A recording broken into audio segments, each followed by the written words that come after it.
watching Thrifty Kaniffy. Hello everyone and welcome to Thrifty Kaniffy. Well, today we got a special episode for you. We're going to be looking at a Tsprof Pioneer knife sharpening system. This is one that they asked if I wanted to review, and I said sure, I want to take a look at it. And this is the one they sent along. I believe this is their most affordable model. Cost about $350 to $340, somewhere in that range. And it is a wonderful looking system just from having opened it and then look at the parts out of the box. But we're going to take a closer look at that and do an assembly today. And then at some point later on, we'll do a part 2 where I actually sharpen a knife, use the system, and kind of give an overview of how I feel it works. But first off, we'll just kind of put it together, and that'll give us a good opportunity to, look at the quality of the pieces, how they assemble, etc.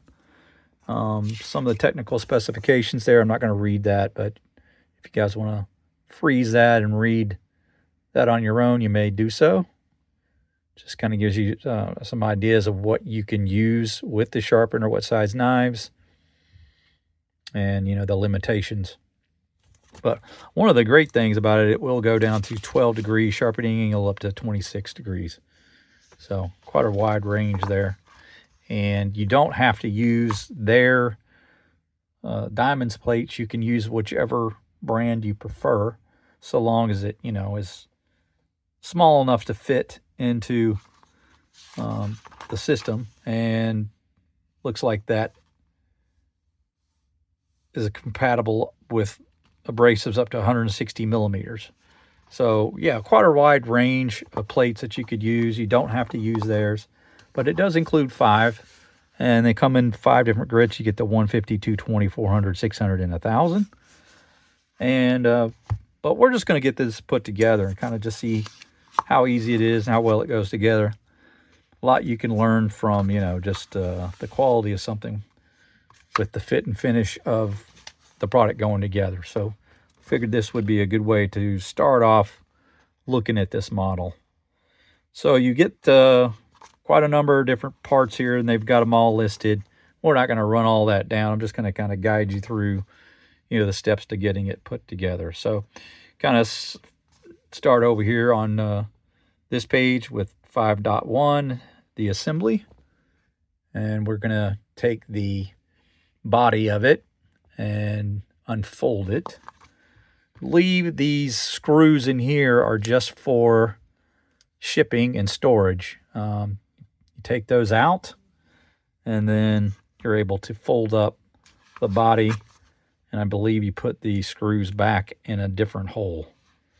It seems like that's kind of how that's going to work. So we'll start out with that. Just take these screws out very quickly. Try not to waste you guys' time. But I just thought, it'd be neat to be able to look at this up close before we really start using it. Get an idea just how well it's crafted. But this is how it comes in the box. And you can see it comes in this size box. And I think this would probably be the best way to store it when you're not using it. It is quite large box. It's probably, well, just looking at the measure here, we've got like a 39 centimeter box, so it's pretty decent size. But it will hold everything. And one thing I should point out is they gave me extra parts to kind of upgrade the system. So instead of installing their base parts, I'll show you where you would have made an alteration and changing to the upgraded parts. So it came with, for example, this base, right? And this is the standard base that you would have used. But we're not going to install that because they actually gave us a upgrade to use. And it just, you can see, folds out like this. And allows it to be a little more stable than just this smaller base. It also weighs a bit more. There's a pretty considerable difference in weight. You can see how they've sort of put this piece in the middle here on the bottom to kind of weighten it down even more. But you can just use these thumb screws to tighten it. once you get the arms in place. And so instead of mounting this plate, we're going to mount, you know, the upgraded one. Now they call this upgrade the folding base for the Pioneer. So pretty simple, pretty straightforward. But this is an additional cost to this. Another thing we're going to be upgrading is typically you would have this particular piece here just mount directly to the clamps, right? Like this. Okay, but we've got some upgraded parts that you actually mount these two first, and then it gives you more versatility to use the sharpener. And I'll kind of illustrate that once I get it put together. So those are called the L brackets. And again, an upgrade part, one that does not come with the kit. I kind of wish these did. These are so versatile. I really feel like they should come with the standard set, but unfortunately they don't. Okay, so just to let you know about those two upgrades. Another thing they sent, though probably not going to be looking at this until we actually use the system, is this little, you know, inclinometer. It just basically is an angle guide. It gives you a digital readout to measure your angles, right? And right now it's on the charger, so I'm not even going to bother to look at that right now. But it is something else that they included. Okay, so the first step, let's just fold this up. And you can see the screws start out in this hole. And then when you fold it up, you would mount them in these holes. So let's do that right now.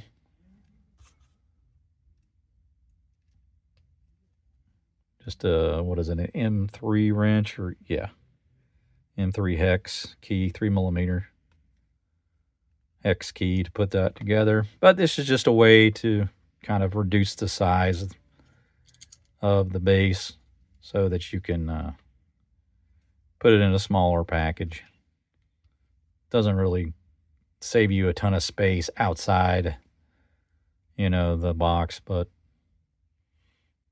probably one of the weaker points of the knives is, or the sharpener, is that, you know, it's not going to be as portable as, say, like a work sharp, where you can kind of fold it away into a little box. It's quite a bit bigger overall, so, you know, you can disassemble it, but it's not going to be as small. So there is the beginning of your base. This is where the rod will go. This is where the front mount will go. And this is where this bottom base is going to go. So let's get that kind of folded up to compact it a little bit. All right. We'll lock those down a little bit. And you've just got 3 mounting holes to line up with those holes on the bottom. Let's see, what screws does it say to use? It says the L screws, okay. And we've got those up here on our mat. So we're just going to poke one through there and kind of get the first one started. I would probably start with the top one. That way you can kind of adjust it with a little more ease. So we're going to hold that there and kind of rest this into it. Get it started.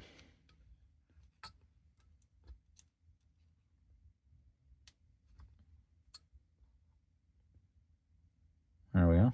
Got it going.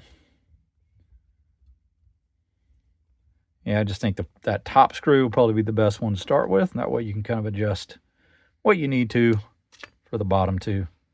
Kind of just lower it into place. And you wiggle it around as you require. We'll go ahead and put both screws in there. Get it up here so you can see. Just like that.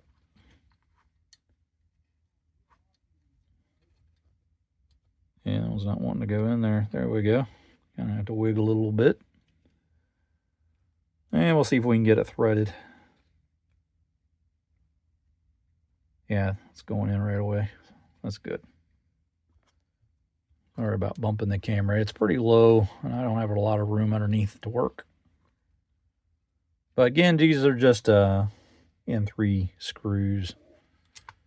And you can see how they're recessed in there so that you can use the width of that plate and still be able to use the original screws that the thinner plate came with. You can see this is quite a bit thinner than the upgraded part here. So they recessed the screws, and then it just sits flat. But this should provide a much more stable platform for it when you're sharpening. One advantage of the original plate, I guess I should mention, is that you can mount it, right? So you've got two large holes in there for, being able to mount it to, say, a wood tabletop or your workbench or something like that with these two large holes. And you could just bolt it to the table or whatever you want to use to mount it. And that would hold it real still. But the other thing that they included was just a 2-inch C-clamp. And then they're asking that you put on a couple of foam pads here. That way you don't scratch up whatever you're using. But I would prefer just to be able to have it on the tabletop and not have to use this.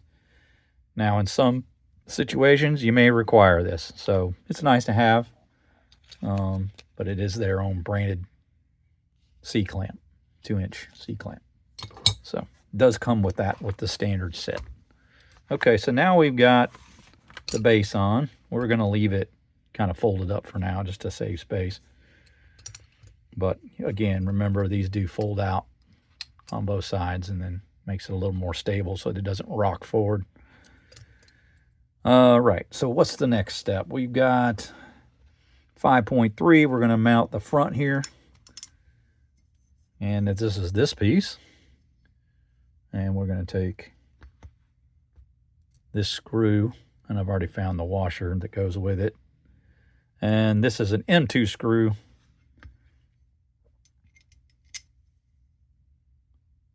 And where does that mount? That mounts right here to the front. What am I doing? I don't know what I was doing there. All right, we'll get it started, and then I'll get the X key out. Now, I guess it doesn't really matter, but you can see there's the logo up here.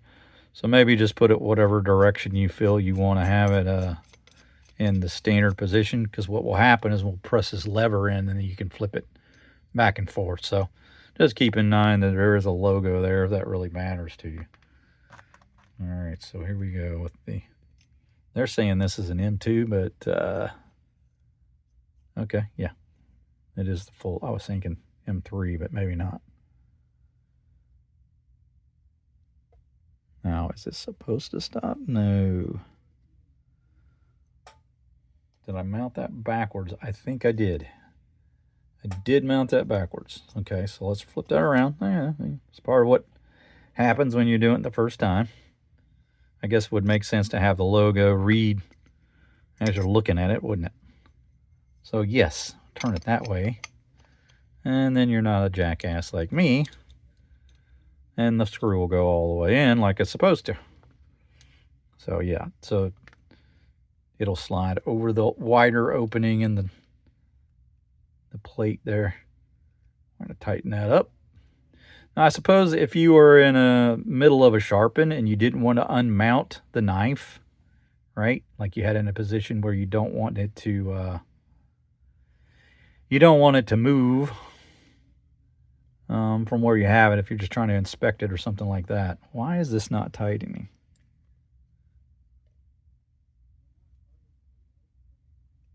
I feel like I've turned this 1 billion times and it's not tightening. That's odd.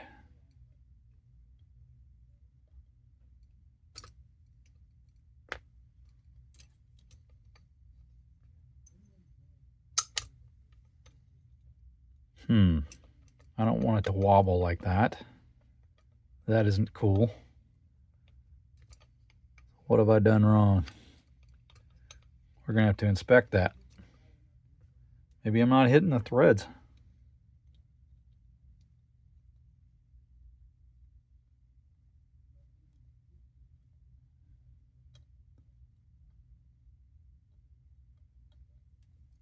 I'm just going to put a little bit of pressure in behind this. Maybe I'm not hitting the threads. I don't know. That's odd. Okay, I did something because it's a lot more firm now. So I think I must have hit it. Might have to press a little bit to get it started once you kind of get into the machined part. I don't know. I just feel like I've turned this 1,000 times.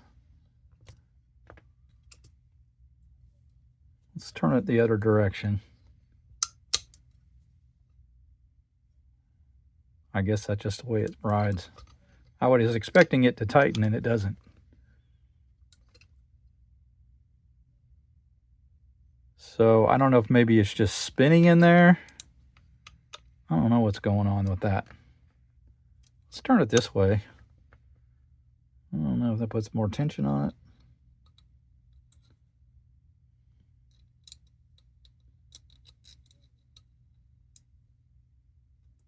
That is doing absolutely nothing. So, all right.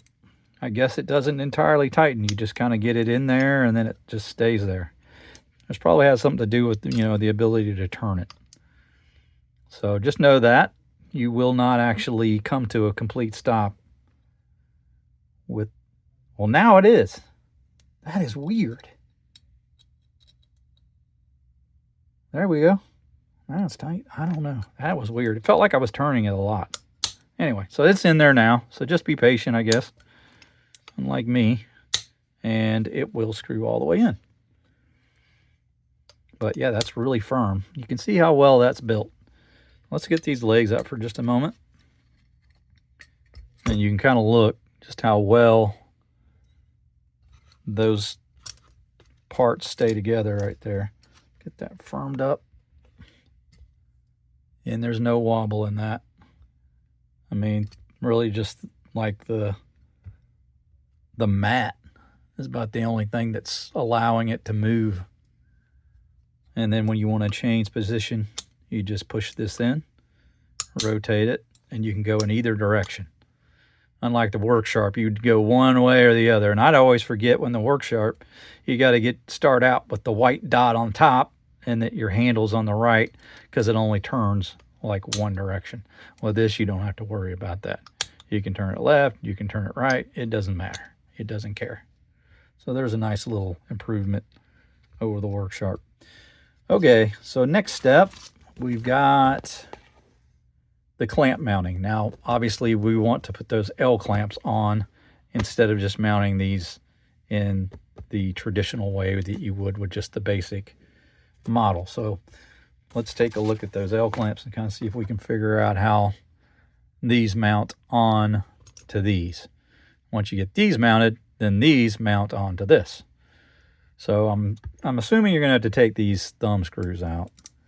And when you do that, don't lose this little nylon washer in behind it. It kind of helps lock those down without scraping up the metal.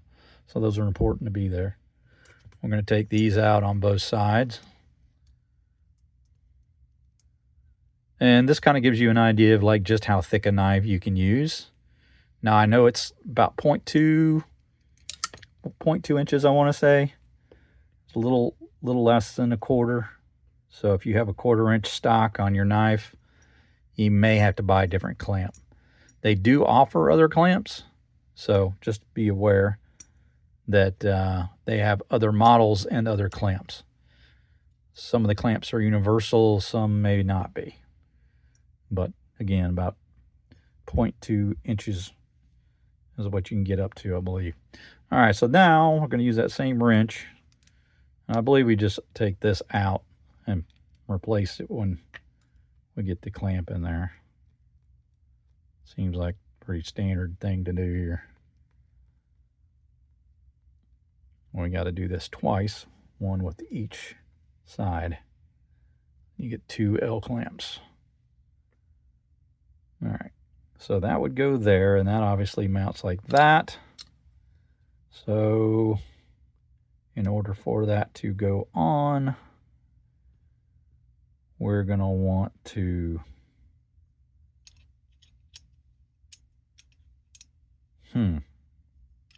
how does this work?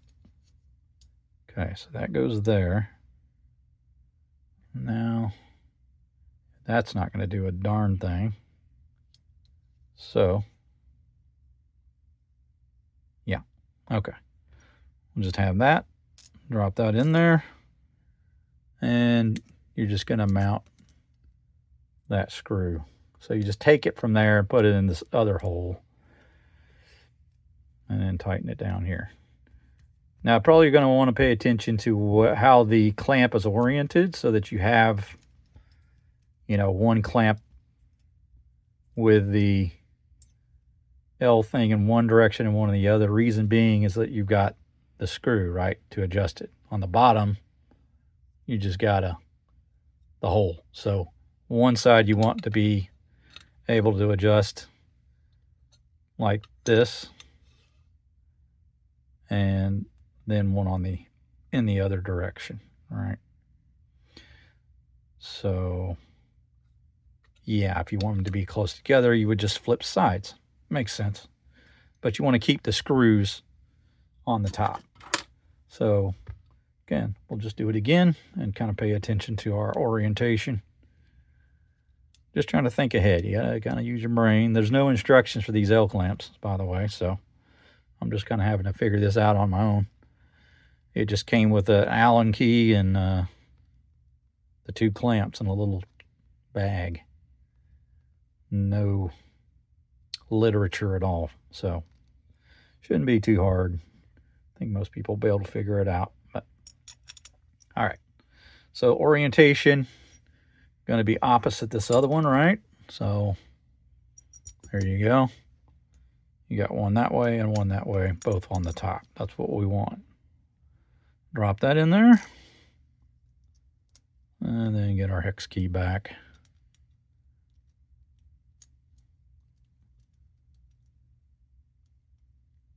And get this thing started here. There we go. Now it's sitting flat.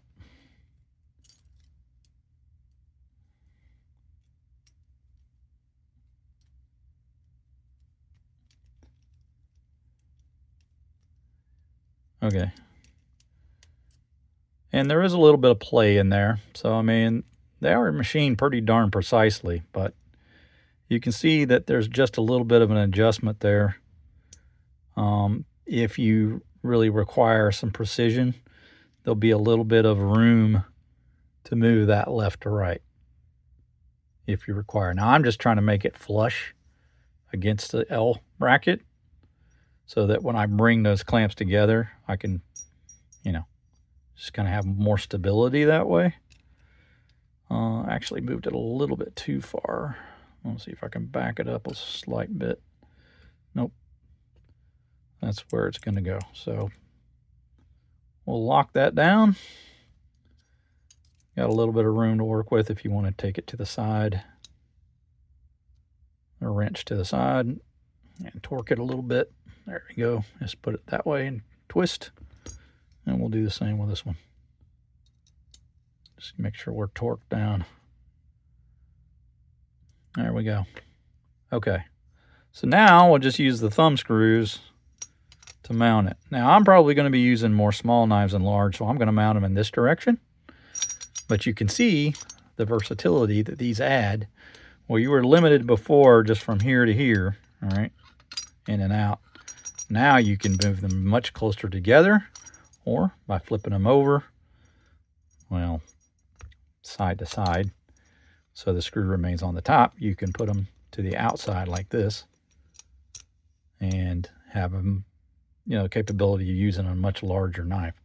So if you were using, say, a fillet knife or something like that, you'd have a couple of different clamps. Now, you can even buy more clamps and then add a third one. If you had them wide like this, you could mount one here as well, a single clamp. They've got, like I said, they've got other clamps that you can use. And I think some of those are like the right length, so they would all line up in a row. Okay? But we're going to put them this way. So I'm going to mount mine like this. And again, the hole is right here. Drop my washer. Hole is on the outside, so that's where we want to try to use. where we want to start our hole.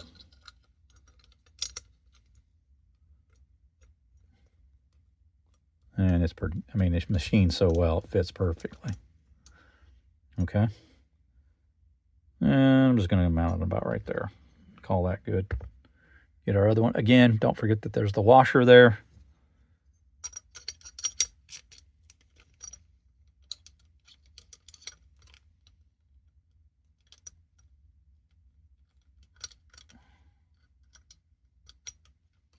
A little bit clumsy. It can be done. And I don't suspect you're going to be taking these off a ton. You're more just going to be loosening them and sliding them around, I think. But anyway, just to kind of give you an idea of the range. Or, in fact, I just thought of this. If you were just going to mount, say, one of these, and wanted to see how far over you could get the clamp, that's about as far to the center as you can get it. All right. So if you're just going to use the one by itself, like you had a really tiny blade, say a little Victorinox secondary blade, you may just need the one clamp, right? And I don't think you would need the other one. Maybe just move it out of the way, take it off, whatever, get it out of the way. All right. Let's just kind of see what is required to get a knife mounted. Let's just take a look at a Victorinox.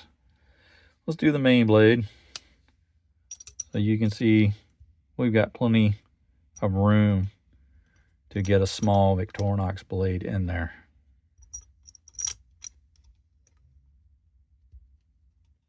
Or, you know, a regular one. And then if you were going to do a single, you know, you could even spread those out a little bit more if you wanted to. So, you know, let's just spread it out like, oh, I don't know, about like that. And I'm just eyeballing it. There we go. And then you can just mount those down. Now, these don't have any like rubber on them on the insides of the clamps like I know the Work Sharp did. But these are made of soft aluminum. I don't know how hard, you know, they are going to be, that they may scratch. So you may want to tape up your blade, you know, to protect it. That's something we'll further evaluate when we do the sharpening. But yeah, you would just take that and then clamp these down. And I would probably add on a 2mm like screwdriver, so that you're having to use these stupid Allen wrenches, which can be a real pain in the butt. Yeah, they aren't the greatest thing to use. They certainly aren't. They don't expedite the situation, I can tell you that. So for clamping it down, I would probably much prefer using like some sort of a screwdriver with a 2mm attachment, Allen key, and putting that on there. All right, so let's do the rod assembly. All right. Okay, so we've got this piece, and it's just got a little metal piece on the end with the thumb screw. All right, and then this end has a coupler on it and another thumb screw. So this piece is what holds the diamond plate. Now, one thing I would like to say right off the bat, I can see as being an improvement, is why not have a spring with a little more throw on it? That way, when you put on a diamond plate, obviously you want some pretty decent tension back here so it holds it in place. And this is what you're going to do to adjust the length so that it fits in there snugly. But rather than having to adjust this piece here all the time and wearing out that little grub screw, you can add a longer spring on here and been able to use that without having to adjust this top portion.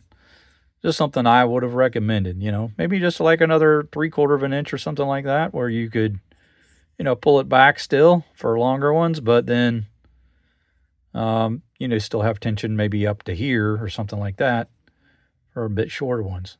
Just would have been, I don't know, a little more versatile for different sized diamond plates. I've already adjusted this one ahead of time just because I knew that would be something that would be a concern on camera, maybe take longer than I wanted. So I've already adjusted it. Here's a look at these diamond plates that are labeled. Now this is the very fine, but they're all pretty much the same. I don't need to show you all the different ones, but they come in a box. All right. And again, they go from 150 to 220 to 400 to 600 to 1,000. Now this is the fine, the 1,000, and it's labeled pretty clearly. So even as blind guys can see that.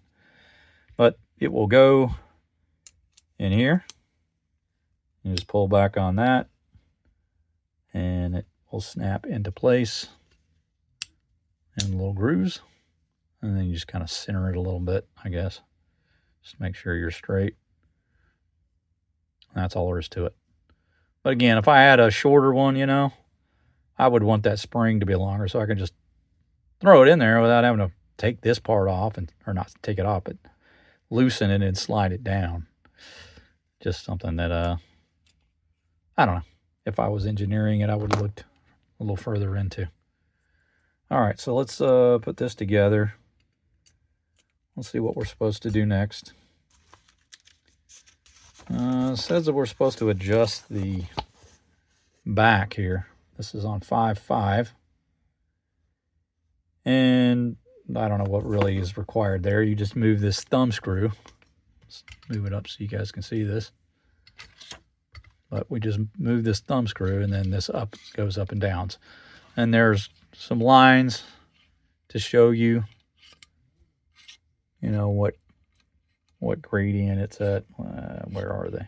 There they are. You may just be able to see those on the side there to kind of give you a rough guide of where you're at. It has the numbers on there for the degrees. And this little deal here is used to compensate for different widths of diamond plates. So when you start, let's say you start with a narrow one, and then you come back and you would adjust for the width of the wider plate. Move that little bar down, and then it rests on it, it stops, and then tighten it back up, and then you're good to go. So you can use the same angle without having to worry about using different widths of diamond plates. So that was something that they considered. All right.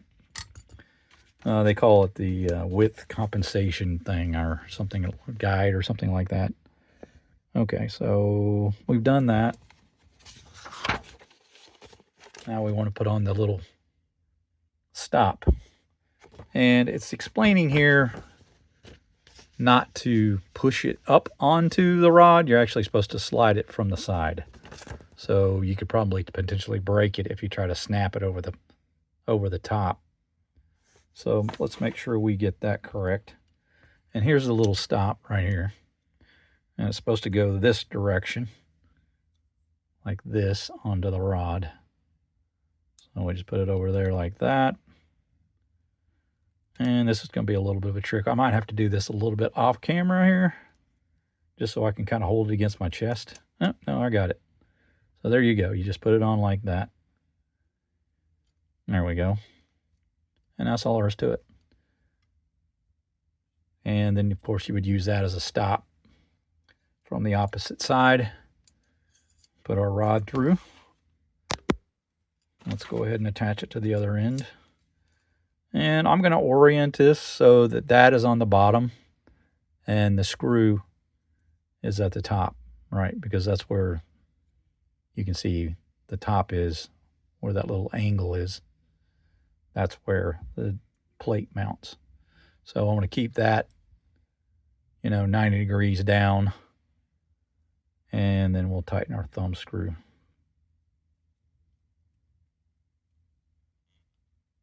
Like that. Okay.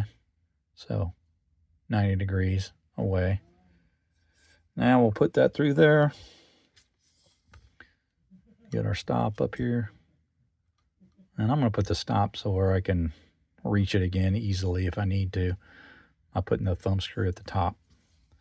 But the thing that black thing is for is just so that you can rest the rod in there and get it out of the way, and it's not just flopping around. It comes out pretty easily, but it will stay in there if you're just kind of hands-free like that. Just gives it a place to kind of rest. There, it kind of snapped in there. Yeah, but it doesn't take much to pull it out. It's pretty loose that way. But it will give you the ability to get it out of the way whenever you're switching sides and you're flipping it around. Got it out of the way. And it's not going to interfere with you flipping the handle around. You can move it quite a ways out of the way like that. So that's pretty handy. And then just as easily as you put it in there, you can pull it right back out.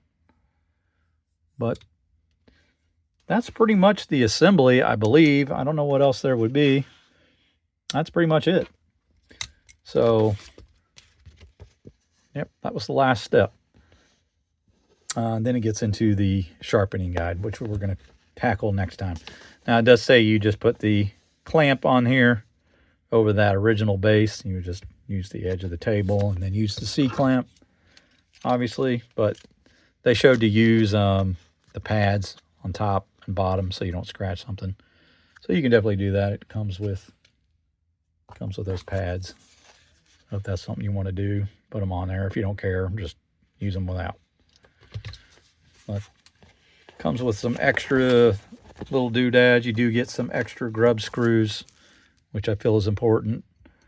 That's pretty nice to have because you probably will have to adjust this this piece here quite a bit if you're going to be using different branded diamond plates, and they're going to change in length and such. So it's nice that they include some extras, but you know, you can find 2mm grub screws as long as you get the right diameter and the right length. So maybe just measure one of those and maybe grab some extras. You can probably find them on eBay. You got hardware all over the place on eBay. So that would probably be something I would buy extra of, even though it did come with 3 extra. It also comes with an extra one of these in case you should break it. And I think that's pretty much it. It comes with a couple extra of these screws as well. So for some reason you were to lose, you know, those mounting screws when you're folding it up, then you've got a couple extra too. So that's nice. Also has some extra pads. I guess that's probably what you would have used with this on the bottom. You could have used those pads so it doesn't slide. So yeah, it's got some extra things and it's pretty nice. But I think the overall construction of this is really where it shines over, say, a work sharp. It's just the fit and finish of it is considerably superior. I feel like this thing's rock solid when you're moving it around. And I'm going to be looking forward to giving it a test when I sharpen something. So there you have it, guys. The Tsprof Pioneer from Tsprof. And like I say, all metal construction. Looks like a really solid unit. I'm pretty pleased with the way it went together. Seems like a very, you know, solid piece of kit, and like that these clamps are quite a bit narrower in design than the work sharp. Allows you to get, you know, a more severe angle if you should want to do that. And I think it would make it easier for sharpening small blades where you're only able to get out, you know, a little ways off of the clamp. But that's going to kind of do it for my overview, and I hope to have you guys back for part 2 when I do some knife sharpening. But that's going to do it for now. I hope you guys enjoyed it. Make sure you like, subscribe, hit the bell to be made aware of videos when they drop. We'll see you next time. Take care.